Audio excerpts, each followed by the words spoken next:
போன எபிசோட்ல குழந்தைய இவங்க வளர்க்க கூடாதுன்னு சொல்லி அங்க இருந்த ஆபீசர் சொன்னதால இவங்க 2 பேருக்குமே ரொம்ப பயம் வந்திருக்கும். இந்த ஆபீசர் அதுக்கப்புறம் என்னெல்லாம் பண்ணாங்கன்னு தான் நம்ம இந்த எபிசோட்ல பார்க்க போறோம். வாங்க எபிசோட்குள்ளேயுமே போகலாம். இன்னுமே ஹீரோ ஹீரோயின் அந்த ஆபீசர் கிட்ட தான் பேசிக்கிட்டு இருப்பாங்க. எங்களால குழந்தைய விட்டு தனியா இருக்க முடியாது. அவன் மேல ரொம்பவுமே பாசம் வச்சிருக்கோம்னு சொல்லும்போது, நீங்க பாசம் வச்சிருந்தாலும் நீங்க இது போல பண்ணிருக்க கூடாதுன்னு சொல்லி இந்த ஆபீசர் சொல்றப்போ, ஹீரோ என்ன பண்றாருன்னா, நேத்து நடந்தது ஒரு சின்ன இன்சிடென்ட் மட்டும் தான். நாங்க அப்படி ஒண்ணும் குழந்தைய பாத்துக்கல. அது தெரியாம நடந்துருச்சுன்னு சொல்லும்போது, அந்த ஆபீசர் என்ன பண்றாங்கன்னா, நேத்து நடந்த ஒரு இன்சிடென்ட்ட மட்டும் வச்சுமே நான் பேசல. உங்க ஃபேமிலில நெறைய ப்ராப்ளம்ஸ் இருக்கு. அதுவே நீங்க இன்னும் முடிக்கல. இந்த குழந்தைய பாத்துக்கிறதுக்கு நெறைய பேர் இருக்கிறதுனால, அந்த குழந்தையோட மைண்ட் செட் எப்படி இருக்குன்னு சொல்லி யோசிச்சு பாருங்க. இந்த குழந்தைக்கு தேவையானது அப்பா, அம்மா போல இருக்கிற 2 பேர் தான். அந்த 2 பேரோட பாசத்த மட்டும் தான் அந்த குழந்தையுமே பாக்கும். இப்படி எல்லார்கிட்டயுமே இந்த குழந்தை இருக்கிறப்போ, அதோட மைண்ட் செட் எப்படி இருக்குன்னு சொல்லி கேட்க இவங்களால எதுவுமே சொல்ல முடியல. அதுக்கப்புறமா அந்த ஆஃபீசர் என்ன பண்றாங்கன்னா, எனக்கு இப்போதைக்கு அந்த குழந்தை அவங்க கிட்ட இருக்கவே கூடாது. இது என்னோட ஒப்பீனியன் மட்டும் தான். இன்னும் கோர்ட்டு கிட்ட போகல. இன்னும் 2 நாளுக்கு அப்புறமா நான் வீட்டுக்கே வருவேன். அப்பதான் நீங்க இந்த குழந்தைய பார்த்துக்க முடியுமா, முடியாதான்னு சொல்லி நானே சொல்லுவேன்னு சொல்ல, இத கேட்கிற இவங்க 2 பேருக்கும் ரொம்பவுமே கஷ்டமாயிடுது.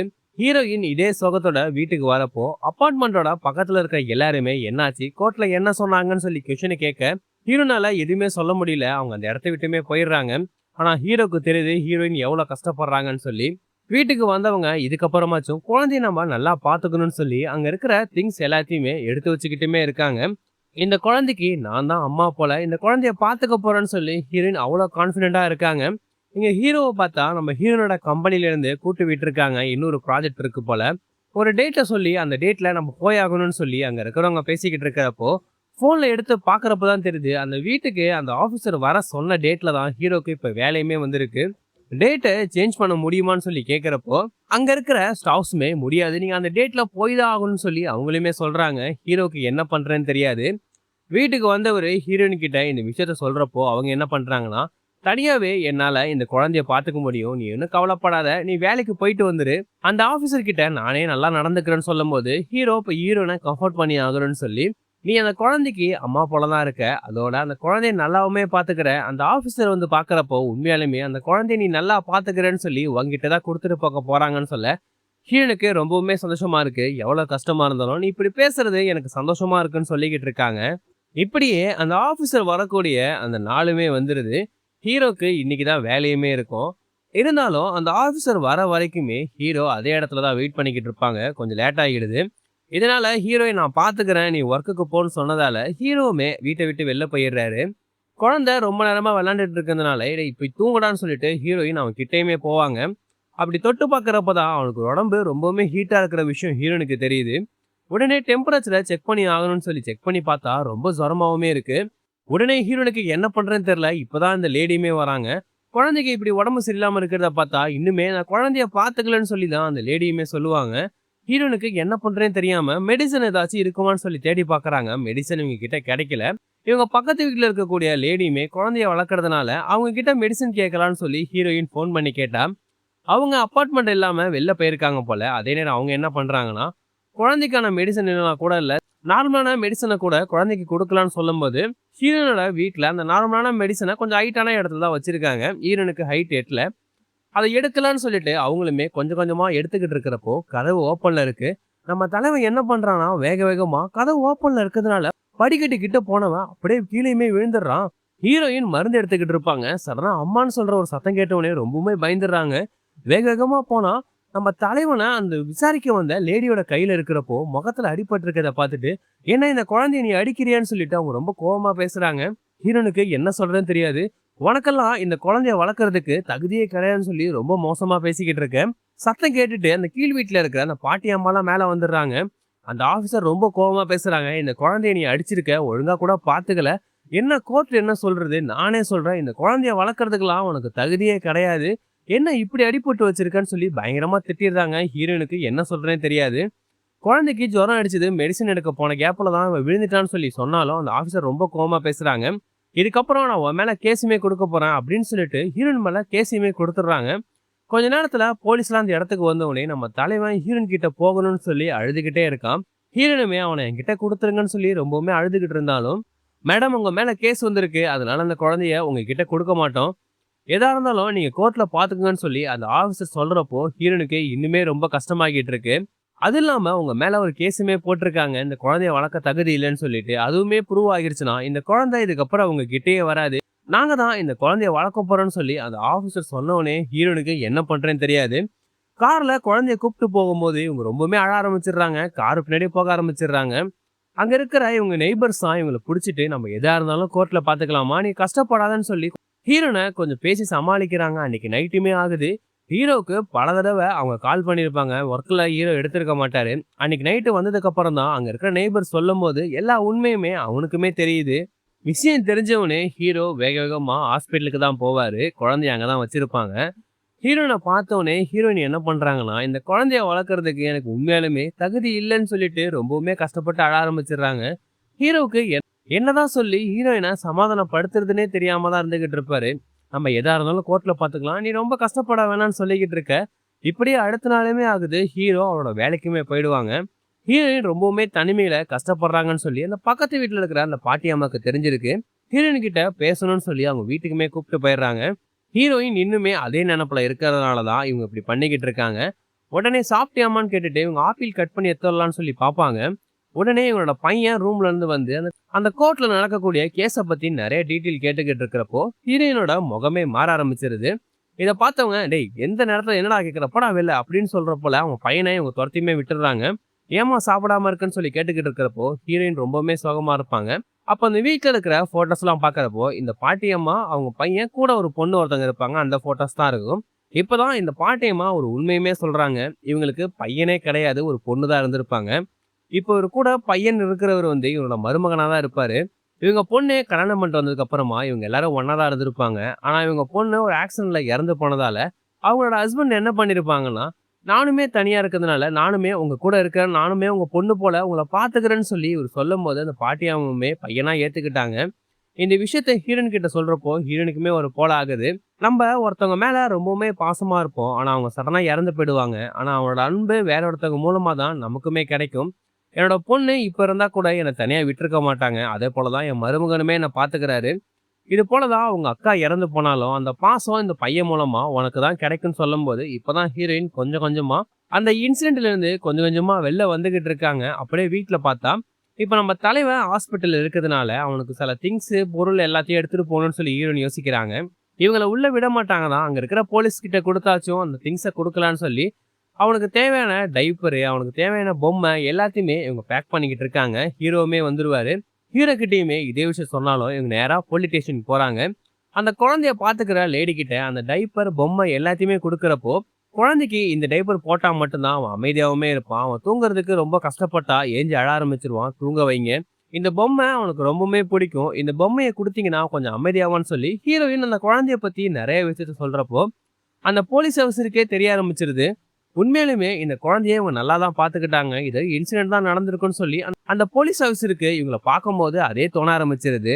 வீட்டுக்கு வந்த ஹீரோ, ஹீரோயின் இப்ப நம்ம குழந்தை வீட்டுக்கு வந்துச்சுன்னா நல்லா இருக்கணும்னு சொல்லிட்டு, அந்த இடத்த அப்படியே ஆல்டர்னேட்டிவா மாத்த ஆரம்பிக்கிறாங்க. தரைக்கெல்லாம் பஞ்சு போடுறது, இந்த டேபிளோட கார்னர் எல்லாத்துலயுமே ஷார்ப்பா இருக்கக்கூடாதுன்னு சொல்லி பஞ்சு போட்டுக்கிட்டு இருப்பாங்க. குழந்தை வந்தா அவன் சேஃப்டி முக்கியம்னு சொல்லி தான் இது எல்லாத்தையுமே அவங்க பண்ணிக்கிட்டு இருக்கிறப்போ, ஹீரோனுக்கு பார்க்குமே கால் பண்றான். அன்னைக்கு ஹீரோயின் வேக வேகமா போனதால என்ன விஷயம்னு சொல்லி கேட்கிறப்போ, குழந்தைய அவங்க கிட்ட இருந்து வாங்குனதும், அந்த இப்ப கேஸ் நடந்துட்டு இருக்கிறதும் அப்படியே எல்லா விஷயத்தையுமே சொல்லிடுறாங்க. இன்னும் கொஞ்ச நாளைக்கு நான் ஆஃபீஸ் வரமாட்டேன். இந்த குழந்தையோட கேஸ் முடிஞ்சதுக்கு அப்புறமா வரேன்னு சொல்லி ஹீரோயின் சொல்லும்போது, பார்க்குக்குமே எல்லா விஷயமே புரிய ஆரம்பிச்சிருது. இவங்க அந்த வீட்ட மாத்திக்கிட்டு இருக்கிறப்போ, பக்கத்து வீட்ல இருக்கிற எல்லாருக்குமே இந்த விஷயம் தெரிஞ்சனால, அவங்க எல்லாருமே சேர்ந்து இவங்களுக்கு ஹெல்ப் பண்ண ஆரம்பிச்சுக்கிட்டு இருக்காங்க. இவங்க பக்கத்து வீட்ல இருக்கக்கூடிய லேடி ஆல்ரெடி 3 குழந்தைய பார்த்துக்கிட்டனால, அவங்க யூஸ் பண்ண சில பொருள்லாம் குடுத்து, குழந்தைய இது சேஃப்டியா பார்த்துக்கலாம்னு சொல்லி சொல்ல, அங்க இருக்க எல்லாருமே நம்ம தலைவனுக்காக பார்த்து பார்த்து அந்த வீட்ட மாத்திக்கிட்டு இருக்கிறப்போ, அப்பதான் அந்த லேடி கிட்ட நம்ம ஹீரோயின் உடம்பு சரியில்லாதப்போ மெடிசினுக்காக பேசியிருப்பாங்க. அந்த கால அவங்க ரெக்கார்ட் பண்ணி வச்சிருந்தனால, இத நம்ம கோர்ட்ல குடுக்கலாம். அன்னைக்கு உடம்பு சரியில்லாம இருந்ததுனால தான் மருந்து தேட போனதுல இந்த குழந்தை தவறுதலா கீழ போயிட்டான்னு சொல்லி சொல்லலாம்னு சொல்ல, உண்மையா அது நடந்ததும் அதா தான் இருக்கும். இந்த விஷயத்த சொல்றப்போ ஹீரோனுக்கு ரொம்பவுமே சந்தோஷமா இருக்கு. அதே நேரம் பார்க் என்ன பண்றான்னா, அவனோட ஃப்ரெண்டு லாயரா இருப்பான் போல அவனுக்கு கால் பண்ணி ஒரு கேஸ்ல பெட்டிஷன ரெடி பண்ணணுமே சொல்றான். அவன் அவன் ஃப்ரெண்டுமே அத சரி பண்றேன்னு சொல்லிட்டு பார்க்க பாக்குறதுக்காக வந்தா, இப்ப நம்ம குழந்தைய பாத்துக்கிறதுக்கான கேஸ தான் இப்ப பார்க் இவன் மூலமா ஒரு பெட்டிஷனாவுமே ரெடி பண்ணியிருப்பான். இத பார்க்குற அவனோட ஃப்ரெண்டு, "எதுக்காகடா இந்த பொண்ணுக்கு இவ்ளோ சப்போர்ட் பண்ற? எதுக்கு இந்த பெட்டிஷன்?" கேட்கிறப்போ, பார்க் அப்பதான் சொல்றான், "இந்த பொண்ணு தான்டா என்னோட ஃபர்ஸ்ட் லவ். அந்த பொண்ணுக்காக தான் இதெல்லாம் பண்றேன்னு" சொல்லும்போது, நம்ம ஸ்டார்ட்டிங் எபிசோட்ல இருந்தே பார்க்க சில இடத்துல புடிக்காம தான் இருந்துகிட்டு இருக்கும். ஆனா இப்போ ஹீரோயின் வேணான்னு சொன்னாலும், லவ் பண்ண பொண்ணுக்காக ஏதாவது பண்ணணும்னு சொல்லி பார்க் இது போல பண்ணியிருப்பான். இப்படியே போலீஸ் ஸ்டேஷன்ல என்ன ஆகுதுன்னா, நம்ம தலைவன பார்த்துக்கிட்டு இருந்த போலீஸ் ஆபீசர் இந்த பெட்டிஷன அவங்க வச்சிருந்த ஆபீசர் கிட்ட குடுக்கறப்போ, அவங்களுமே படிச்சு பார்க்கறாங்க. ஹீரோ ஹீரோயின போலீஸ் ஸ்டேஷன்ல கூப்பிட்டு பேசுறப்போ, "நீங்க அந்த குழந்தை மேல எவ்வளவு பாசமா இருக்கீங்க? எப்படி பார்த்துக்கிட்டீங்கன்னு சொல்லி இந்த பெட்டிஷன் மூலமா எனக்கு எல்லாமே தெரிஞ்சிருச்சு. நாங்க இதுவரையும் உங்கள தப்பா தான் நெனச்சுக்கிட்டு இருந்தோம்னு" சொல்லி அந்த போலீஸார் சொல்லும்போது, ஹீரோ ஹீரோயினுக்கு ஒண்ணுமே புரியல. அந்த பெட்டிஷன்ல வாங்கி பார்க்கறாங்க. யார் இது போல பண்ணியிருப்பாங்கன்னு கூட அவங்களுக்கு சுத்தமா ஐடியா கிடையாது. அத பார்த்துட்டு, "இதுக்கப்புறம் உங்க மேல அந்த குழந்தைய கொடுமைப்படுத்துறேன்னு சொல்லி கேஸ் உங்க மேல கிடையாது. அதனால குழந்தைய நாங்க உங்ககிட்டயே குடுக்குறோம்னு" சொல்லி அந்த போலீஸ் ஆஃபீசர் சொல்லும்போது, இவங்களுக்கு ரொம்பவுமே சந்தோஷமா இருக்கு. குழந்தைய விடுறதுக்காக முன்னாடி கூப்பிட்டு வந்த அந்த ஆபீசர் தான் வீட்டுக்குமே வராங்க. ஆனா இந்த தடவ ஹீரோவும் ஹீரோயினும் குழந்தைக்கு அடிபடக்கூடாதுன்னு சொல்லி நெறைய விஷயத்த மாத்தி வச்சிருப்பாங்க. அது எல்லாத்தையுமே பார்க்குற அந்த ஆபீசருக்கு இவங்க திருந்திட்டாங்க போலதான் சொல்லி அவங்க அப்படி யோசனை பண்ணிக்கிட்டு இருக்காங்க. அங்க இருக்க எல்லாத்தையுமே இவங்க ஃபோட்டோஸ் எடுத்துக்கிட்டு இருக்காங்க. அங்க நெறைய ஃபோட்டோஸ்லாம் இருக்கு. அதெல்லாம் பார்க்குறப்போ, அந்த பெட்டிஷன்ல என்னென்ன போட்டிருச்சுன்னு சொல்லி தான் இவங்களுக்கு ஞாபகம் வந்துகிட்டு இருக்கு. பார்க் என்ன பண்ணியிருப்பான்னா, இவங்க 2 பேருமே அந்த குழந்தைய வளர்க்குறம்போது, அங்க இருக்க சுத்தி இருக்கிறவங்க எல்லாத்தையுமே பார்த்திருப்பாங்க. அவங்க கிட்ட ஒப்பீனியன் கேட்டு, இந்த குழந்தை இவங்க கூட இருக்கலாமா? வேணாமான்னு சொல்லி கேட்டிருப்பான். இதனால தான் எல்லாருமே சைன போட்டு, இவங்க 2 பேருமே அந்த குழந்தைய நல்லா தான் பார்த்துக்கிறாங்கன்னு சொல்லி அவங்க சொல்லியிருப்பாங்க. இது எல்லாமே தான் அந்த பெட்டிஷன்லயே இருந்திருக்கும். இத பார்க்குற அந்த ஆஃபீசருக்கு, நடந்த எல்லாமே ஒரு இன்சிடென்ட்டா தான் நடந்திருக்கு. வேணும்னு எதுவுமே நடக்கல. நம்ம தான் தப்பா புரிஞ்சுக்கிட்டோமோன்னு சொல்லி அந்த ஆஃபீசருக்குமே தோணுது. குழந்தைய நீங்க நல்லா தான் பார்த்துப்பீங்க. இருந்தாலும் நான் உங்ககிட்ட விட்டுட்டு போறேன். கோர்ட்ல ஹியரிங் இருக்கு. அத நீங்க அட்டெண்ட் பண்ணி தான் ஆகணும்னு சொல்லிட்டு, அந்த ஆபீஸரோ குழந்தைய அவங்க கிட்ட விட்டுட்டு அந்த இடத்த விட்டுமே போக, அன்னைக்கு நைட்டே ஹீரோ, ஹீரோயின் அந்த குழந்தைகிட்ட உட்காந்து பேசிக்கிட்டு இருக்கிறப்போ, நாளைக்கு தான் அந்த ஹியரிங் இருக்கு. அது நல்லபடியா வரணும்னு சொல்லி ஃபீல் பண்றாங்க. ஆனா ஹீரோவுமே, "நீ உண்மைய மட்டும் பேசு. எல்லாமே சரியா நடக்கும். நீ எதையுமே கஷ்டப்பட வேணாம்னு" சொல்லிட்டு ஆறுதலாவுமே பேசுறாரு. இப்படி அடுத்த நாள் கோர்ட்ல ஹீரோ, ஹீரோயின் இருக்காங்க.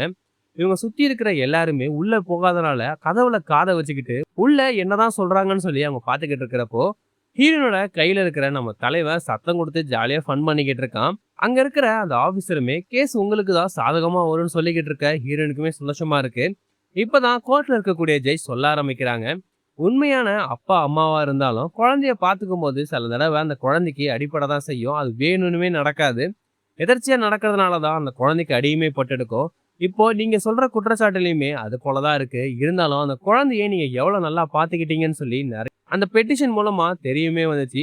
இதுக்கப்புறம் இந்த குழந்தைய நீங்க தான் பார்த்துக்க போறீங்க. உங்க லீகல் கார்டியனாவுமே நான் அப்ரூவல் பண்றேன்னு சொல்லி அந்த ஜட்ஜி சொல்லும்போது, இவருக்கு ரொம்பவுமே சந்தோஷமாயிடுது. வெளில இத கேட்டுட்டு இருந்த நெய்பர்ஸ்க்குமே ரொம்பவுமே சந்தோஷமாயி, சந்தோஷத்துல குதிக்கவுமே ஆரம்பிச்சுடுறாங்க.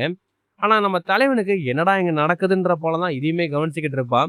இப்படியே இவங்களோட லைஃப் நார்மலா மாற ஆரம்பிக்குது. குழந்தை கூட இவங்க ரொம்ப சந்தோஷமா இருக்காங்க. நெறைய ஃபோட்டோஸ் எடுக்குறாங்க.